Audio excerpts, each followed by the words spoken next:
Uruguayan Air Force Flight 571, flight of an airplane chartered by a Uruguayan amateur rugby team that crashed in the Andes Mountains in Argentina on October 13, 1972, the wreckage of which was not located for more than 2 months. Of the 45 people aboard the plane, only 16 survived the ordeal. The incident garnered international attention, especially after it was revealed that the survivors had resorted to cannibalism. In 1972, the Old Christians Club chartered a Uruguayan Air Force plane to transport the team from Montevideo, Uruguay, to Santiago, Chile. On October 12 the twin-engined Fairchild turboprop left Carrasco International Airport, carrying 5 crew members and 40 passengers.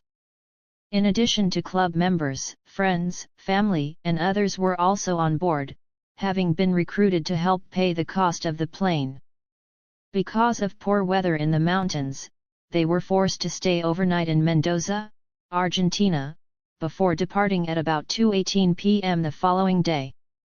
Although Santiago lay to the west of Mendoza, the Fairchild was not built to fly higher than approximately 22,500 feet 6,900 meters, so the pilots plotted a course south to the pass of Plancon, where the aircraft could safely clear the Andes.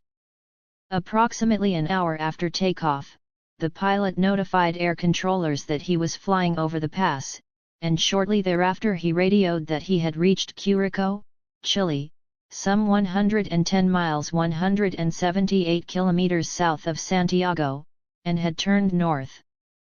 The pilot, however, had misjudged the location of the aircraft, which was still in the Andes.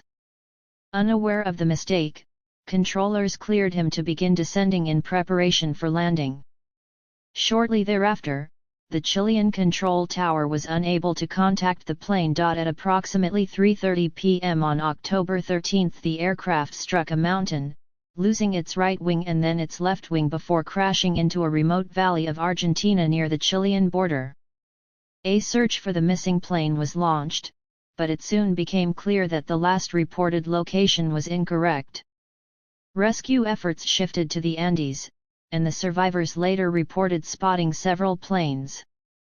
However, the snow-covered mountains made detection of the white plane difficult. Furthermore, the harsh environment led many to believe that there were no survivors. After 8 days, the search was called off, though later rescue efforts were undertaken by family members. The crash initially killed 12 people, leaving 33 survivors, a number of whom were injured. At an altitude of approximately 11,500 feet 3,500 meters, the group faced snow and freezing temperatures. While the plane's fuselage was largely intact, it provided limited protection from the harsh elements. In addition, the meager food supplies, mainly candy bars and wine, were gone in about a week. After a lengthy discussion, the starving survivors resorted to eating corpses. Over the next few weeks 6 others died, and further hardship struck on October 29, when an avalanche buried the fuselage and filled part of it with snow, causing 8 more deaths. During this time, several survivors, the expeditionaries, had been surveying the area for an escape route. On December 12, with just 16 people still alive, 3 expeditionaries set out for help, though one later returned to the wreckage. After a difficult trek, the other 2 men finally came across 3 herdsmen in the village of Los Maidens, Chile, on December 20. However, the Chileans were on the opposite side of a river, the noise of which made it hard to hear. The herdsmen indicated that they would return the following day. Early the next morning, the Chileans reappeared, and the 2 groups communicated by writing notes on paper that they then wrapped around a rock and threw across the water. The survivor's initial note began, "I come from a plane that fell in the mountains." The authorities were notified, and on December 22 2 helicopters were sent to the wreckage.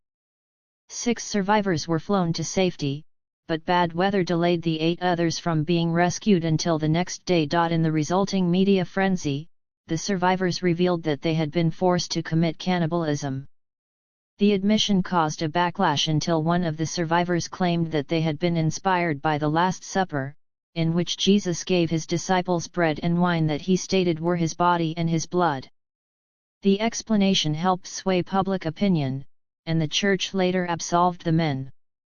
The ordeal was the basis for a number of books and films, including the bestseller Alive 1974 by Piers Paul Reed, which was adapted for the big screen in 1993, and the film La Sociedad de la Nieve Society of the Snow, released in 2023 and based on a 2008 book by Pablo Vierci. In addition, several survivors wrote books about the ordeal.